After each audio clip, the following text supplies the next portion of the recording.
Good afternoon, welcome. Thank you for taking time out of your busy schedules to be with us today.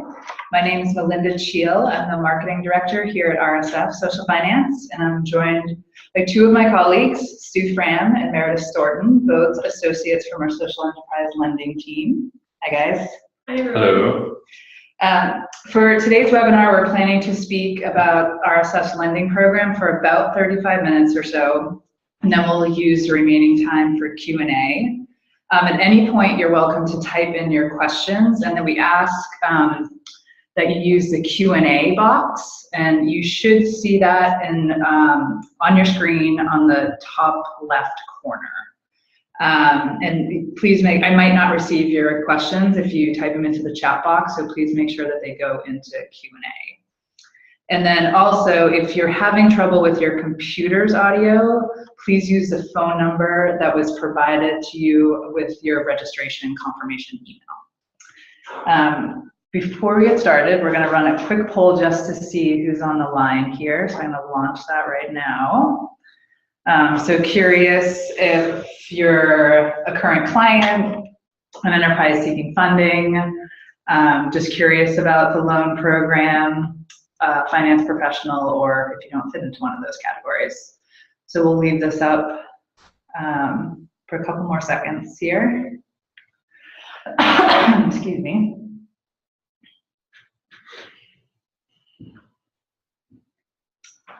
Yes. Okay, just a couple more seconds.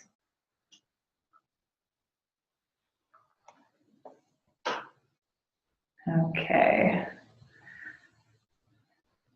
Okay, so it looks like finance professionals and people curious about our loan program. No current clients. Good to know. Thanks for participating in that. Okay, so we are going to get started. Again, myself, Melinda, Stu, and Meredith. And then I'm going to pass it over to Meredith, who's going to kick it off, and her and Stu are going to bounce back and forth throughout the duration of the presentation. Great, thanks Melinda. Hi everyone, I'm Meredith, and I work on our lending program here and focus specifically on our food and agriculture work. So first, a little bit about RSF. So we are a nonprofit founded in 1984, and our mission is to transform the way the world works with money. And we do that through an investment fund, our lending program, and we also have donor advised fund services. And our goal is that everything that we do generates positive social and environmental impact while fostering community and collaboration amongst all of our participants.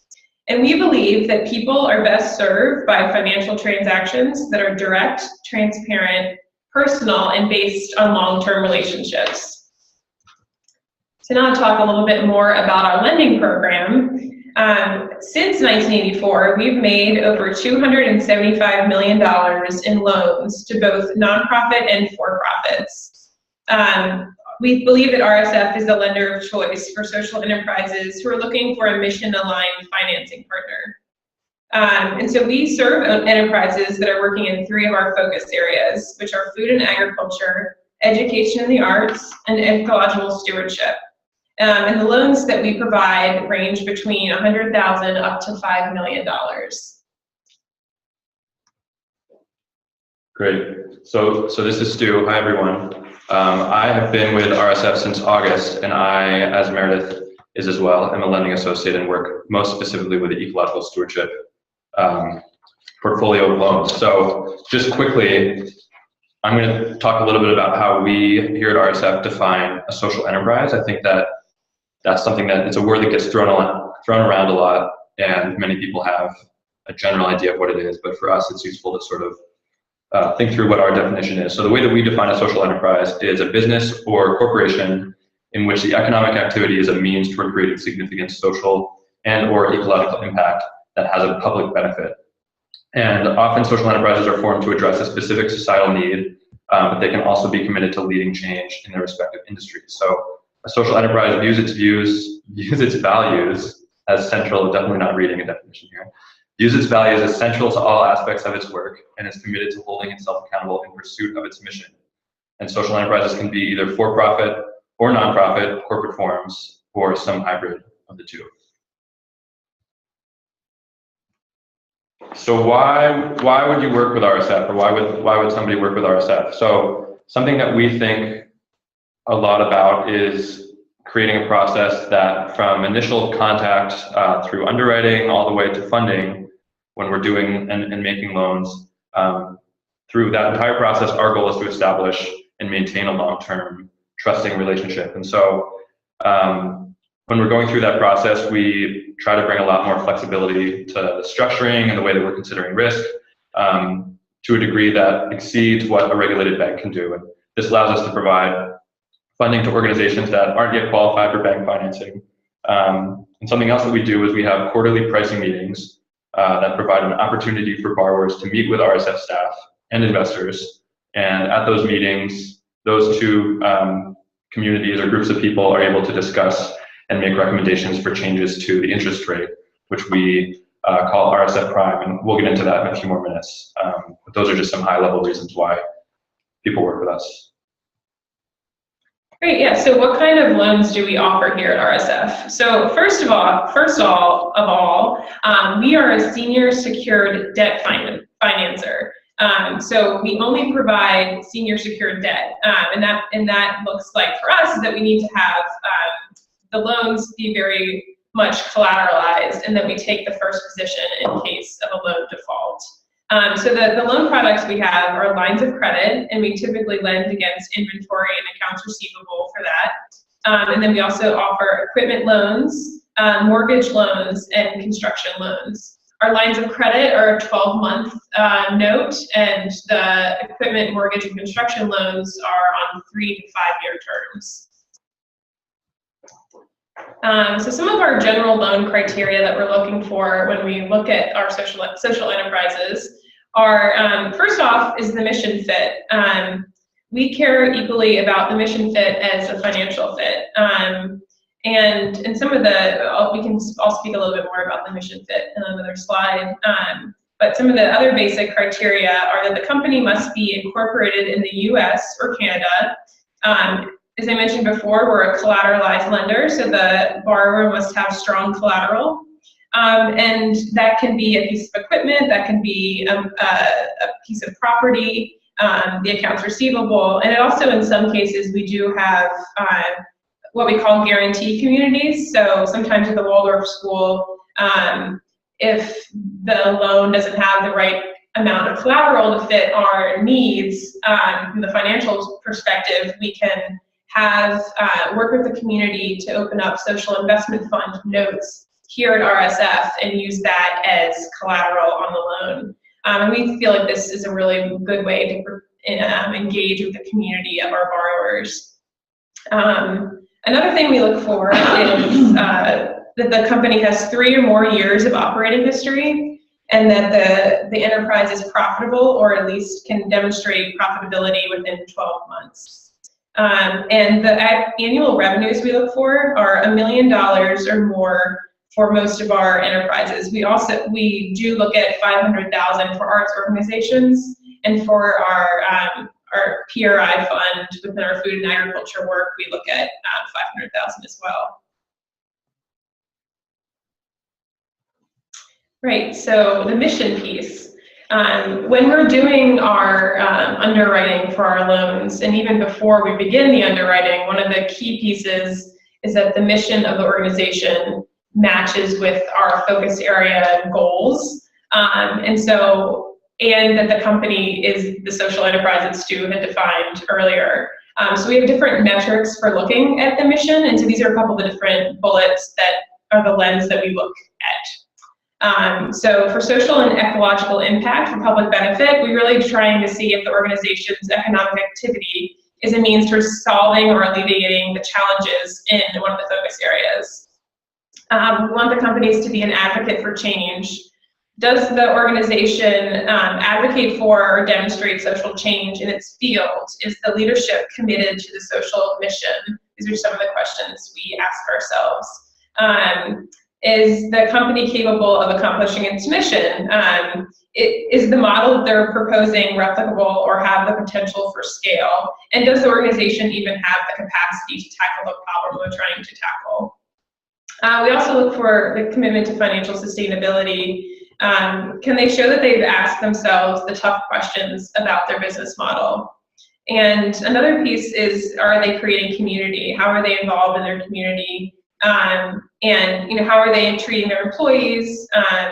And is the organization building a community that is committed to its success? So those are just a few of the pieces we look at. So our due diligence process. So once we've determined that the organization is a mission fit and a financial fit, we go through a due diligence process where we really look at a couple different points. We really want to understand the nature of the business and the sector in which it's functioning. We look at to see, once we've gathered the basic financial information, once we're doing the actual due diligence, we collect a whole nother load of financial information, and we do a detailed deep dive into the financial and the mission piece of the organization. Another piece that is really important for us is a site visit. We do this for every borrower, and it's really important for us to meet in person the entrepreneur and the team that's working with them, to see their passion firsthand and to see the work that they're doing and the space that they're doing it in.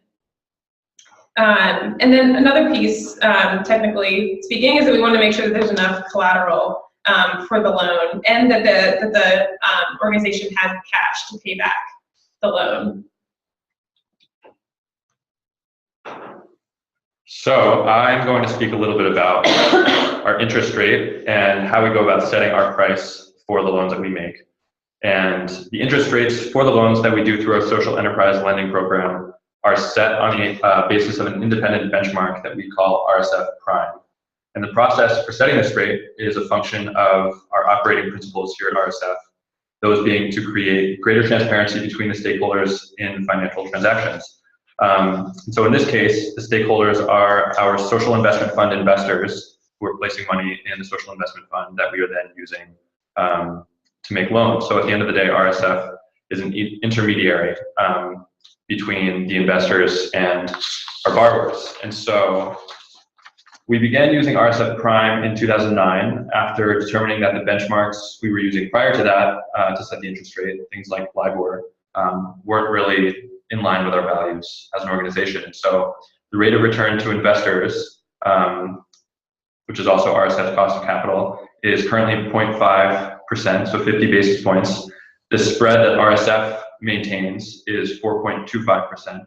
And as Meredith mentioned, we are a nonprofit ourselves, and so this spread covers the majority of our operating expenses, helps us keep our doors open, pay salaries, and that sort of thing.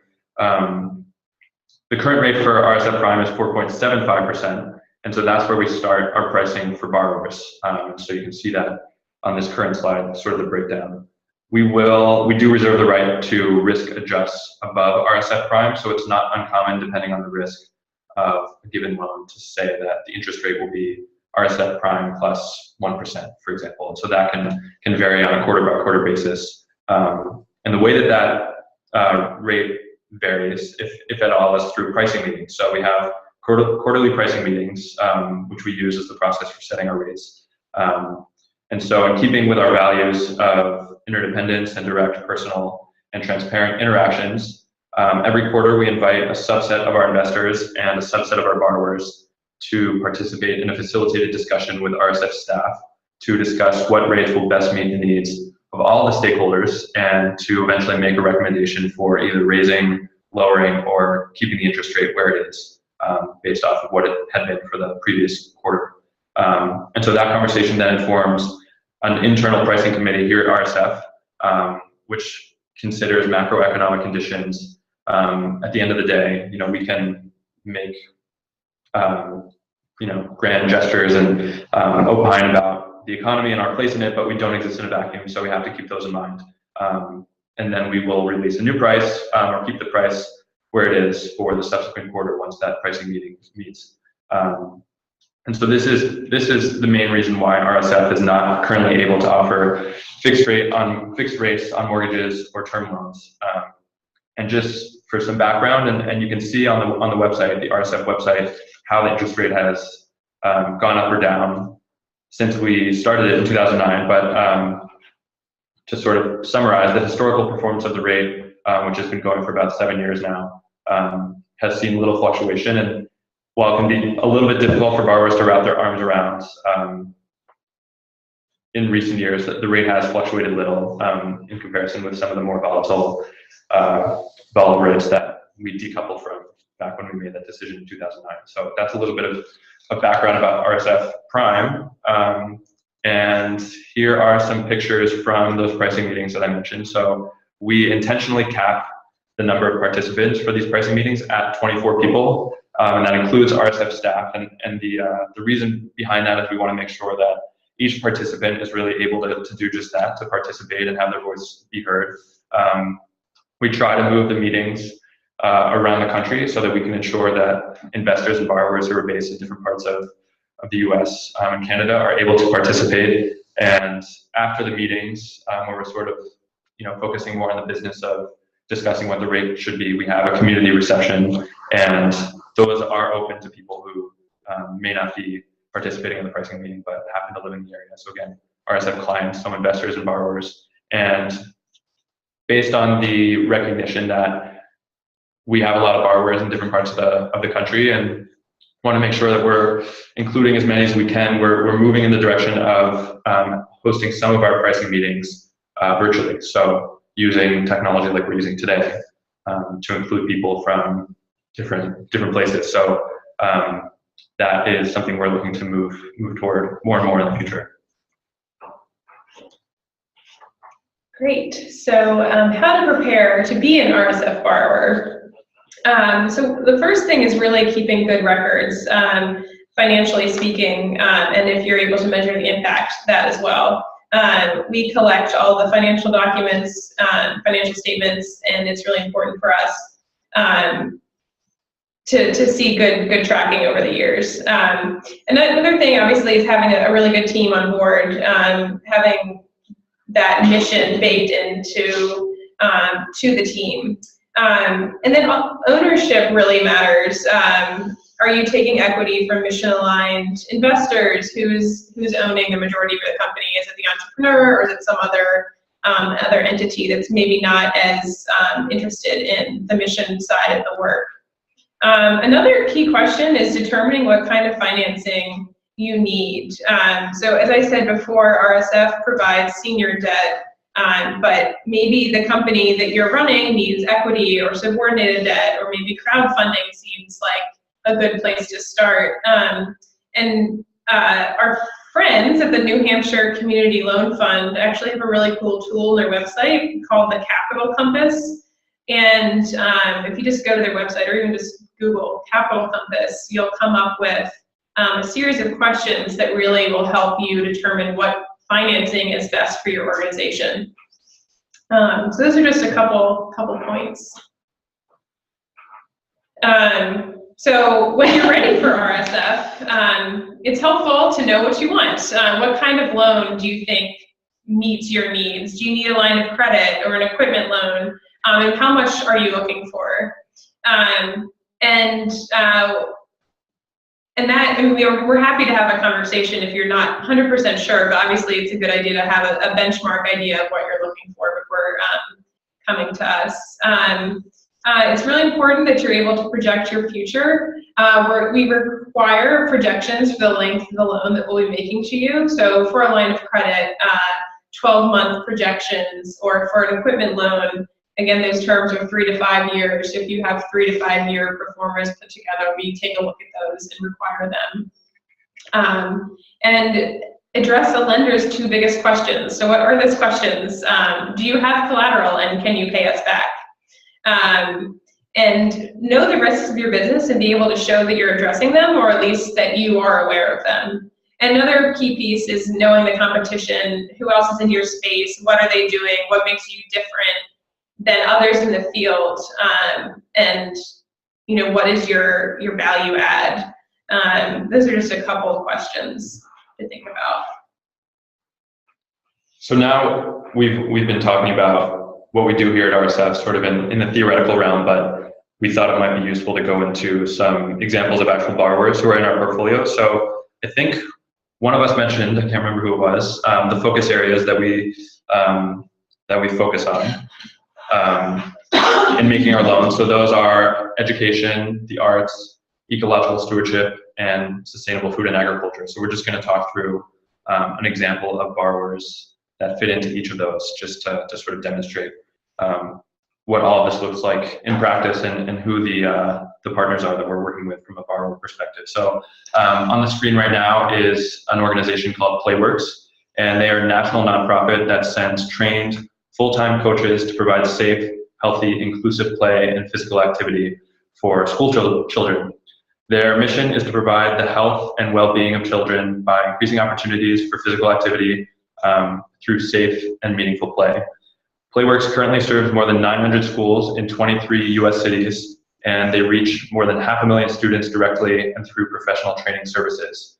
And so RSF made a loan to Playworks, which is helping them bridge the gap between school payments, grant receipts, and expense payments, as well as to support the organization through its expansion. So the Arts, 18th Street Arts Center was founded in 1988, and it is an artist residency program in Southern California that provokes public dialogue through contemporary art making. The organization values art making as an essential part of a vibrant, just, and healthy society. They provide artists with space and time to take risks in ways that further the development of their practices. 18th Street Art Center is located in Santa Monica, and it promotes this collaboration and dialogue for contemporary art in a region characterized by its decentralization.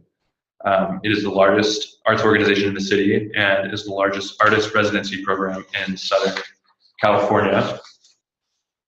18th Street Arts, its exhibitions, public events, talks, and publications encourage, as well as showcase and support the creation of contemporary art. And it has a corpus of over 50 dedicated volunteers who support their visitor services, programs, and administrative functions. You can tell that this is another thing I'm reading because I would never use the word corpus in conversation. But RSF made a loan to 18th Street Art Center to refinance their existing mortgage and to provide funds for their reserves. So now we're going to move on to ecological stewardship. So you can see a truck that is used by an organization called Eureka Recycling, which is a nonprofit corporation based in St. Paul, Minnesota. And they provide curbside recycling services to various municipalities in the Twin Cities area, so St. Paul and Minneapolis. The organization also sells the materials it collects, so things like plastic, paper, bottles, cans, to various end market buyers. The organization's overall mission is to demonstrate that waste is preventable, and ultimately they are actually hoping to put themselves out of business. Eureka is also a strong advocate for fair labor standards, and that's something that helped them beat established companies like Waste Management, for contracts being offered by St. Paul and Minneapolis. This is something that happened within the last month or two. Eureka thinks a lot about how it can align its values with those of its capital providers, which is what has made for such a strong partnership between Eureka and RSF. And RSF's financing has provided Eureka with working capital and with equipment loans to both purchase trucks to collect recycling materials and to upgrade equipment for processing. All right, on to a couple food and agriculture borrowers. So on the screen now you'll see Maracas, which is a chocolate bar. And this company is based in Brooklyn, New York, but it was founded in 2008 by a couple former Peace Corps volunteers in Madagascar.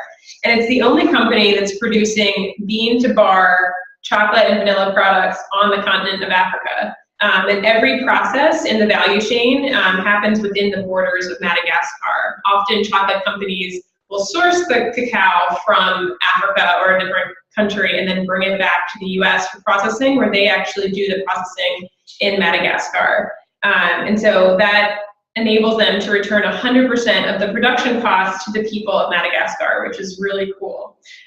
They work with, and they also work with cocoa farmers to help regenerate the shade-giving forests that allow for cocoa to be grown. And so that really helps with the biodiversity for the soil and the plants and animals in Madagascar. To date, they've planted over 5,000 trees to help create the shade that they need for cocoa to flourish. And RSF is providing them with a line of credit to help them as they grow their business. Another food and agriculture borrower, so we work a lot with consumer packaged good companies like Madagascar. We also work with companies that are working to build a local regional food system, and Eastern Carolina Organics fits that bill. So they are a food hub based in Durham, North Carolina, and so a food hub they're connecting small farmers to markets and institutional buyers that wouldn't otherwise be able to source from small farmers. So they're able to just aggregate and then distribute the local produce in the North Carolina area. And it was started in 2004, and they're actually a farmer and worker-owned for-profit. So they're cooperative, which is really neat, and they're really helping organic farmers. And they're also working with former tobacco farmers to transition to organic produce. And we provided them with a line of credit that helps them bridge the cash flow gap that they have between when they have to pay the farmers and when they get paid by the customers, the institutional buyers that they're selling to. Great. So just quickly, we have dozens and dozens of borrowers, but there are two that we just wanted to call out quickly as success stories. And success looks like different things, as you can imagine, given the different focus areas and the types of companies and the types of loans that we provide, but just wanted to identify two here as two examples of quote unquote success. So Ceres, on the left, Ceres Community Project, provides meals for hospitals, for patients who aren't able to cook for themselves. And the reason we think of this as a success, and Ceres thinks of the work that they're doing as a success, is because their model, which started here in California, is now being replicated in over a dozen communities around the country. So success can look like replication, showing that a model can work and then having that be adopted in other areas.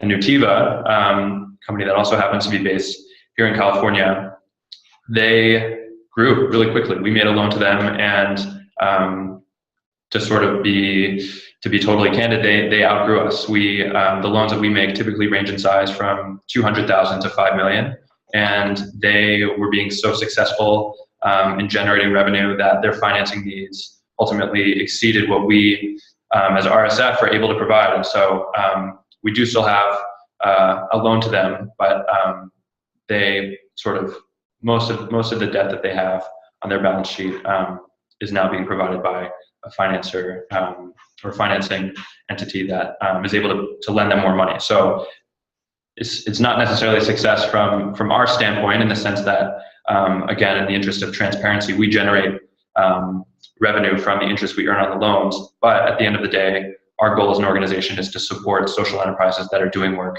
in the focus areas that we've discussed at some length. So the fact that Nutiva saw success and was able to grow is ultimately exactly what we want to see happen. So those are just a couple examples of success and how success can take on different flavors when it comes to the loans that we make as an organization. So I think with that sort of concludes the formal part of our presentation, and I think, Melinda, we're moving into questions. So yeah, thank you both. Always inspiring to hear about the borrowers in our portfolio. So yeah, just a reminder, if you do have questions, so please type them into the Q&A box. We've already had a number of them come in, and we do have about a half an hour to take a bunch of questions. So let's see. One, I believe it was you, Meredith, who was talking about due diligence. And there's a question here about when you go on site visits, what exactly it is that you're looking for. Yeah, I don't think we don't have a list of specific items we need to tick off or anything. It's more having that conversation face to face and really understanding what the motivations were for starting the company, what they're thinking about for the future, getting a tour of their facility, seeing how they treat their employees, and speaking with other employees, all gives us a really good sense of who the entrepreneur is as a person and what the business is really about. I feel like you can only say so much on paper, and then when you're actually visiting a company and meeting with people face to face, like so much more can really come out of that conversation. Definitely a key piece of the relationship building, for sure. Mm-hmm. This question could be taken by either of you. It's around collateral, and it came up when you were talking about Playworks too. For an organization like Playworks, what would collateral look like for them? So I think collateral for an organization like Playworks, I'm pretty sure we extended a line of credit to them. When we make working capital lines of credit, we're often securing those against things like accounts receivable and inventory. So what that means is basically if a company or organization has an accounts receivable balance, we will extend we'll lend up to a certain percentage against an accounts receivable balance. So if an organization has, just to use round numbers, $1 million in AR, accounts receivable, from a collateral perspective, we will lend a certain percentage of that. So let's say we'll lend 75% against accounts receivable, which would mean that company or organization would be eligible for $750,000 of debt from RSF. And I think, and I'm looking to Meredith because she might know more about this, I think that was how we structured it with Playworks. I'm not familiar with the loan specifically, but they had government contracts that were providing this, like, to help pay for the services they're providing to the students in the schools, because their schools were paying them, or it was a government or a school contract, and so they had to time the gap between when they received the funding from the school or government and when they were actually needing to spend the money. So we work with a lot of our nonprofits. We work with earned revenue-based nonprofits. We really cannot make senior debt work for nonprofits that don't have earned revenue streams.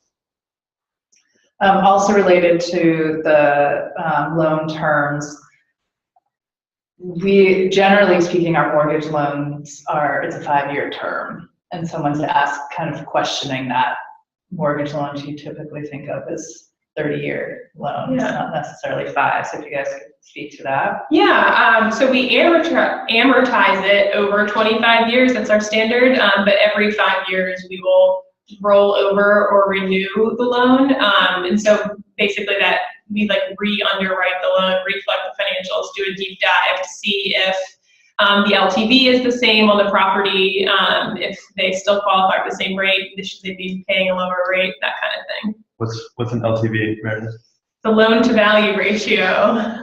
So we look for a 75%. We'll only loan 75% of the value of a piece of property. So if it's $1 million, we would lend $750,000 for that mortgage. Thank you. This question came up when the Eco Hub Eastern Carolina Organics slide was up, and just noting the gender diversity. And the question is, do we look at gender diversity when making a loan to an organization? Yeah, I think we do. And I think, so Meredith sort of walked through the different mission alignment criteria, and we refer to those with an acronym CMAC, which stands for Social Enterprise Mission Alignment Criteria.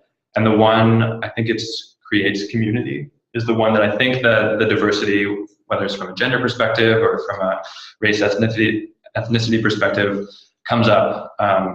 So that is something that we definitely think about when we are making loans.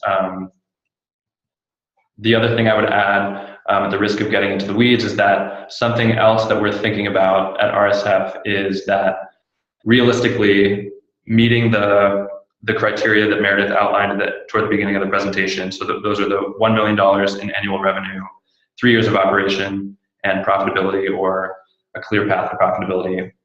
There are a lot of social enterprises that we talk to who are doing amazing work. They're a slam dunk from a mission perspective, but maybe they only have $500,000 in annual revenue. And so despite the alignment from a values perspective, from a mission perspective, we're not always able to work with them again, given the obligation that we have to our investors to repay them and the amount of risk that we're able to take as a senior secured asset-based lender. And so at an organizational level, we have an initiative that we call sort of broadly integrated capital. And the purpose of integrated capital is to be more flexible in the type of money, the type of capital that we can provide to social enterprises.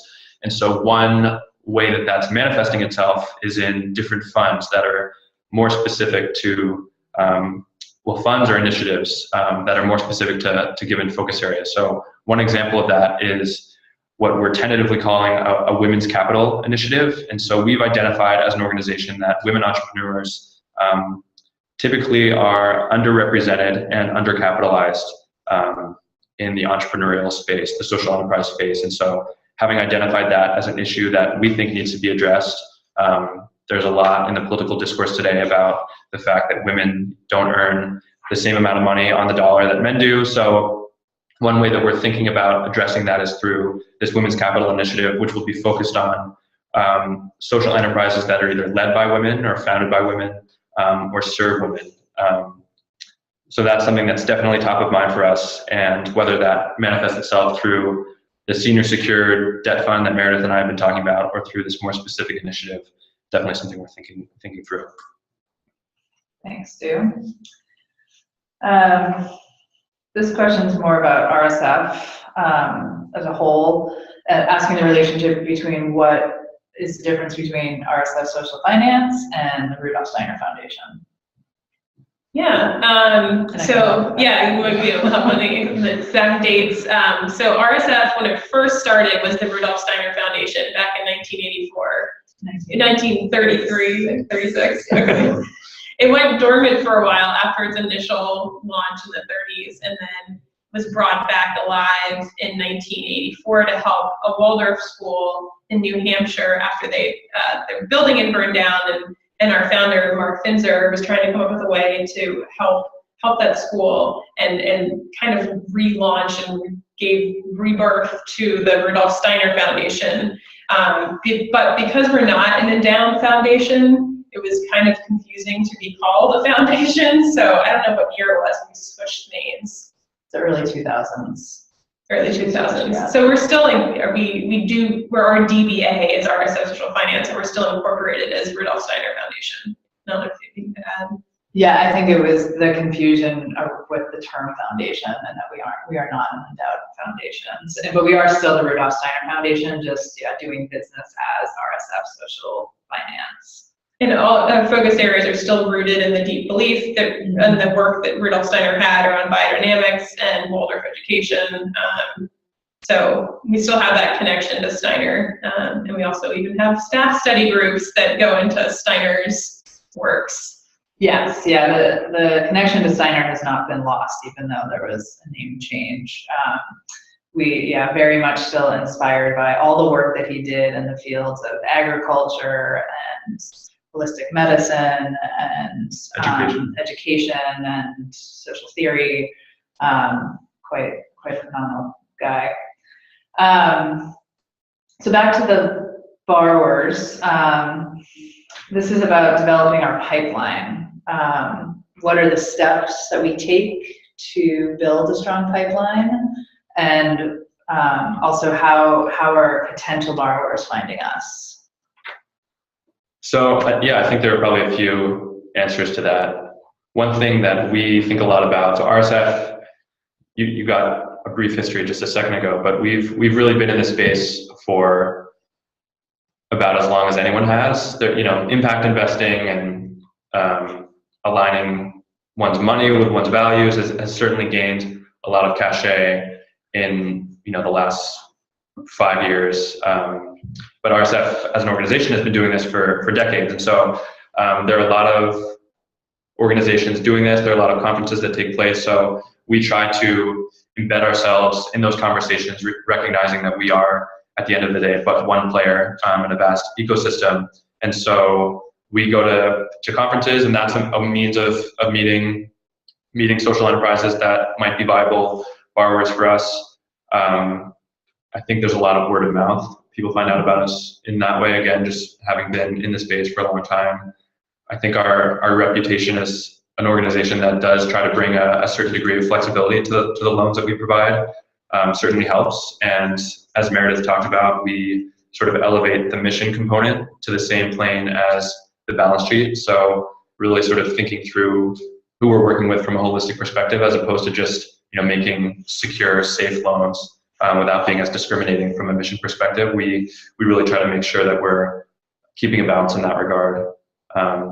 But at the end of the day, we're also doing research. I mean, Meredith and I, being part of the lending team, are sort of constantly mining our existing networks, the internet you may have heard of, something that has a lot of fruitful information. Again, some of these networks and conferences, that sort of thing. I think, yeah, exactly. And I feel like we also have 1,500 investors in our community. We ask people to, if they know or work with any really cool organizations, to please pass on the names to us, because we want to know about them. Yeah, and I'd say even if an enterprise doesn't meet the criteria for the current loan program, that we're still interested in getting to know them. If they're having, deep social and or environmental impact, and it seems like their future needs are aligned with what RSF can offer, we'd love to start talking to them and building a relationship sooner rather than later. And related question is, what would you, or where would you recommend that earlier stage enterprises go for funding? It's like the $1 million question. That is a $1 million question. Yeah, it's sort of a trick. I mean, it's family, friends, and right. Yeah. After the family and friends piece. Well, yeah, I don't know a ton about it. I know that the SEC is something related to crowdfunding was recently passed. So I know that things like Kickstarter and Indiegogo are viable to get an enterprise off the ground. I think we certainly were not. It's not lost on us that it is a chicken or the egg situation for a lot of newer social enterprises who, in order to qualify for a loan from somebody like RSF, need to have a demonstrable track record of success. But in order to create a track record of success, they need funding, and where are they going to get that funding without a track record? So something we're acutely aware of. Part of the reason that we are sort of moving in this direction of integrated capital, which I alluded to a couple minutes ago, which again is sort of born of a need that we've come to recognize, where to have a social enterprise that is emphasizing its mission in addition to a financial return for its shareholders, there often is a need for more flexible patient capital. And so thinking about how we can leverage not only debt but philanthropic capital, equity in some cases. So something that's definitely on our minds. But it's not easy, and the bootstrapping period is an arduous one. So yeah, and I feel like it's important to say that the way that we came up with our benchmarks, the $1 million of 30 years of operating history, is really to match the kind of capital we have. We have investor dollars, and we have 1,500 investors, both accredited and non-accredited. Some people have their retirement funds with us, and in order to safeguard their funds, we've come up with these benchmarks to really make sure that we don't lose an investor dollar, and we haven't, and we plan on not losing investor dollars going forward. So that's why we sort of restructured the way we are. But yeah, still acknowledging that there's a large demand out there for early stage companies, and I feel like depending on the focus area, there are a whole slew of different organizations you can look at that provide that early stage financing potentially. And for some organizations, a direct public offering might work, in which case people are encouraged to check out one of our friends and partners, just Cutting Edge Capital. And they have information on what direct public offerings are and what the requirements are, and if it'd be a good fit for your organization. Also thinking about the pipeline and this question comes up a lot about, is funding organizations internationally. Is that something that we could do in the future if we're thinking about? We've thought about it, but really back to what I just said about like how to protect our investor dollar, we really only focus on companies based in the US and Canada. Really it's hard to go after collateral that's abroad. It's hard to deal with different currencies, and we're just not set up that way. Though we do work with companies that have international supply chains, they are incorporated in the US and Canada. Yeah, just like Madagascar is based in Brooklyn, but very much servicing the Madagascar community. So there's a couple of questions worded differently, but essentially getting at the same thing around the rate, since it does reset every quarter, and it can be risk adjusted. Asking, so one question is there a ceiling? Is there a max rate that we would charge, or what is the max right now? And then what is more of the typical, I mean, 4.75% is current RSF prime, but what's like the average interest rate currently, if you guys know? So to my knowledge, there is not a ceiling. That being said, we've sort of built in through the pricing meetings that happen on a quarterly basis some checks and balances. So although the RSF pricing committee reserves the right to ultimately make the final decision about what the rate should be for the subsequent quarter, it's not just the pricing meetings where there's input offered from borrowers and investors isn't superficial. I mean, we really take that to heart and use that when we're incorporating or incorporate that into our thinking. I think just from a historical perspective, when RSF Prime when we created it in 2009, it started out at 5%. Over the next 4 or 5 years, it went down on 2 occasions in 25 basis point increments, and until the first quarter of this year was at 4.5, and then I believe it was Q1 of this year that it went up to 4.75%, where it is now. And we did just, again, in the interest of transparency, we got a little pushback from some of our borrowers who said, you RSF talked about RSF Prime as being distinct from what's happening at the federal level, what's happening in the macroeconomic environment, which is true, and that's largely the intention behind RSF Prime, to inject a little bit more stability. I think I mentioned earlier that at the end of the day, we don't exist in a vacuum, and ultimately we do have to factor in some of the macroeconomic conditions. That being said, we had been sort of hearing at pricing meetings leading up to the one that we had in the first quarter of this year that it was sort of there were indications that people were sort of pushing the rate in the direction of going up. So it wasn't like we saw that the federal rate went up and we just reacted to that. So that was a ramble. Now I'm forgetting what the thrust of the question was. Well, there was is there a ceiling? Sure. And then if you guys happen to know the average. I don't have the number on the top of my head, like 6.5. Yeah, I would say about 6.5%. Yeah, I would say that's probably right. I guess. Related to what you were just talking about, Stu, although Meredith, given that you used to work more with investors on the client engagement team, someone's asking if we've received pushback from investors for having a relatively low interest rate of return. Yeah. Which Stu was just saying that the reason that RSF Prime did increase in January of this year was because for several quarters during pricing meetings, we had investors really start kind of pushing us to increase that rate a bit. But do you have anything more to? Yeah, I guess I would say that a lot of our investors are really motivated to by the transparency of the fund, knowing who they're supporting, and by the mission of the organizations. And so a lot of people aren't really in it for the return. They're in it for the impact. And so that really hasn't, we haven't received a ton of pushback for that reason. There are definitely people, the people I mentioned with the, retirement funds that need to be making a certain amount to be able to pay for the custodian that they're using. So we definitely consider all those things. And we were really happy to be able to bump up the investor interest rate from 0.25% to 0.5% in the last few quarters, which is good. There's a question about whether or not the recording of the webinar will be available, and it will.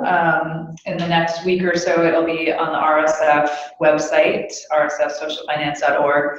And if you're on our homepage, the top right navigation, there's a media tab, and that drop down has webinars. So any previous webinars we've hosted, there's an Inside RSF, which talks about RSF as a whole organization. And also Dawn has hosted a couple of webinars that are up there as well. So I encourage you to check those out. Let's see. This one is a question, I guess, related to collateral. Would we consider loaning against pledges given by major donors? Or have we ever done anything like that?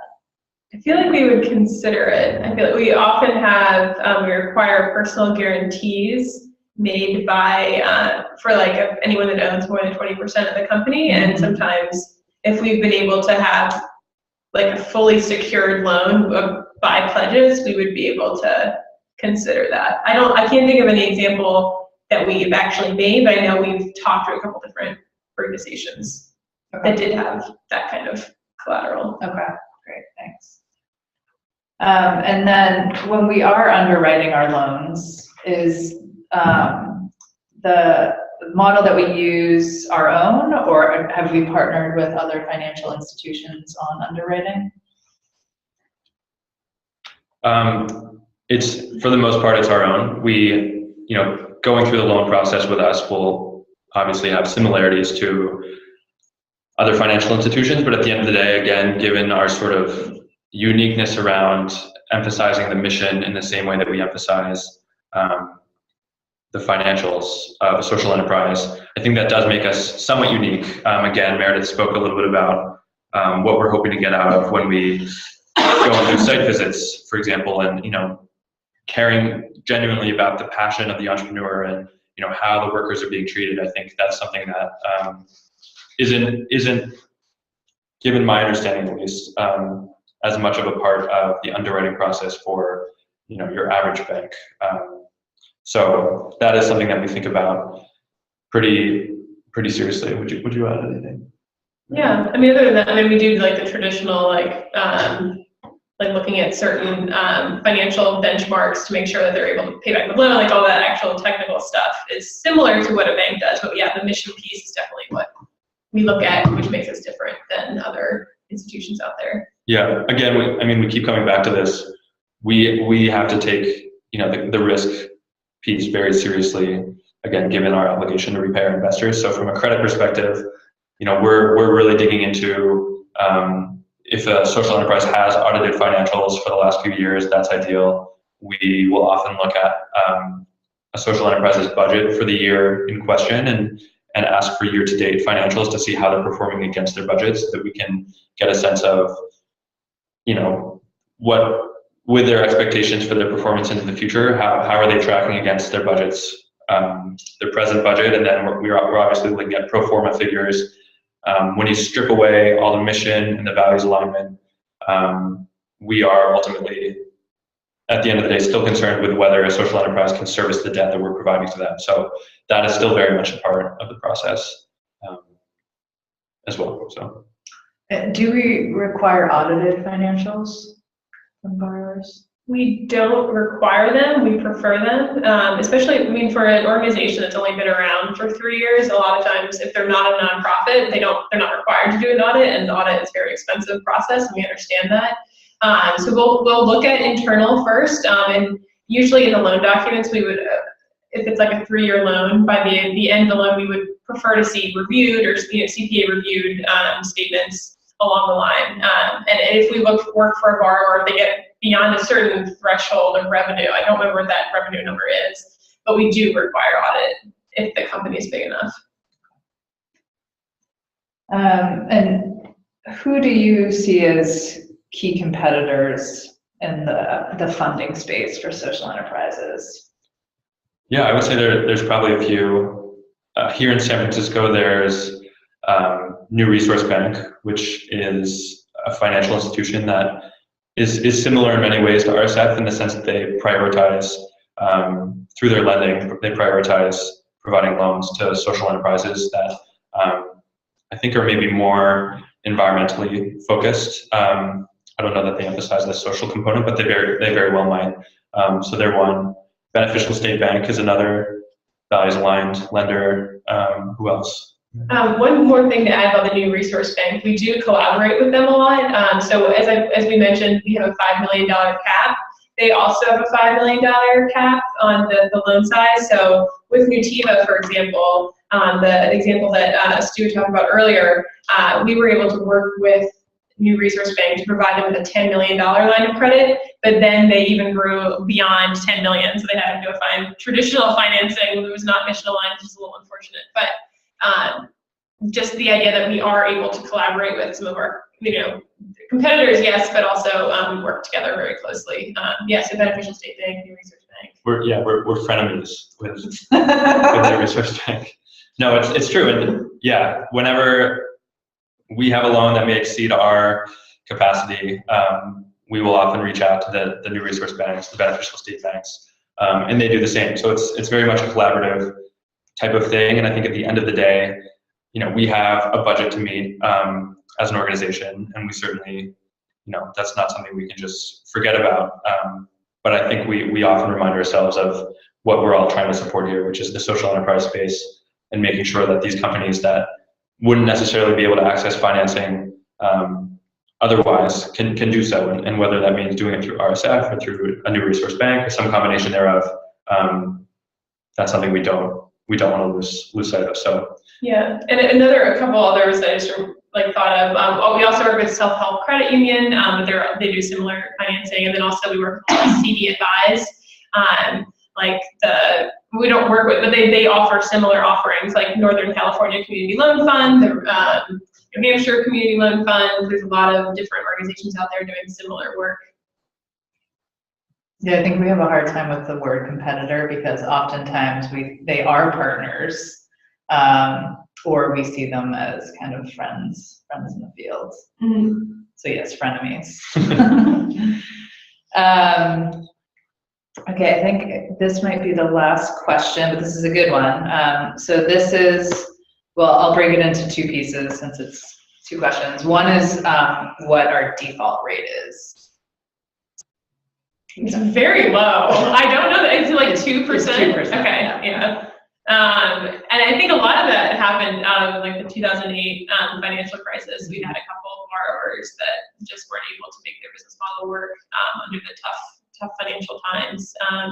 But yeah, and none of that has ever been passed along to the investors. I mentioned before, we do have a reserve fund in place.